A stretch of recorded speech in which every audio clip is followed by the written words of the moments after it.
Magandang tanghali po sa lahat. Tayo nagbabalik ulit dito sa ating munting channel para mag-discuss ulit ng another coins.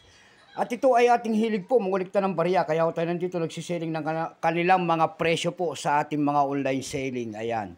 Ang pag-usapan natin barya ngayon ay world coins po, barya po ng United Kingdom. Pasensya na po kayo, marumi ang ating kamay at gumawa tayo ng kulungan ng manok. Ayan, year 1980 po, United Kingdom, 5 pence. Ayan. Magpapasalamat lamang tayo sa lahat ng ating mga subscriber. Maraming salamat po sa sumusuporta dito sa ating munting channel. Maraming salamat po sa inyong lahat po. And God bless. At magandang tanghali po sa inyong lahat. Yun naman po hindi pa po nakapag-subscribe dito sa ating munting channel. Baka pwede naman maglalambing lang po para lumago naman ang ating munting channel. Ayan, pakisuyo naman po sana ang ating subscribe button, like and share, para ma-update ko kayo sa mga latest ko pang gagawin mga video po. Ayan. Si-sharing natin to kung magkano ang kanyang halaga. Pero pag mayroon kayo nito, bultuhan po ang aking bili sa ganito mga 5 pence. At hindi pa po kamahalan to. Ang aking bili po ay 5 pesos pataas. Ayan. Pero bago yan, kilalanin muna natin siya bago natin makita ang kanyang presyo. Issue po nito ay United Kingdom.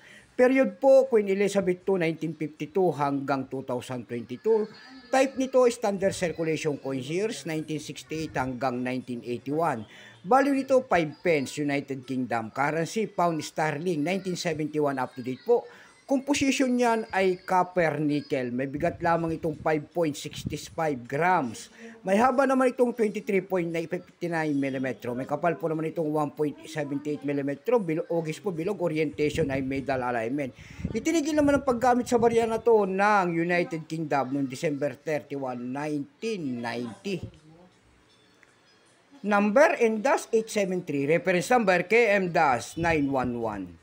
Ito pong year 1980, ito po ay 34%. Kung ilang piraso naman ang ginawa ng United Kingdom sa barya na hawak natin, ito po ay 220,566,000. May price na rin po ito doon sa ating numista.com kung tawagin ng ating mga kolektor. Ayan.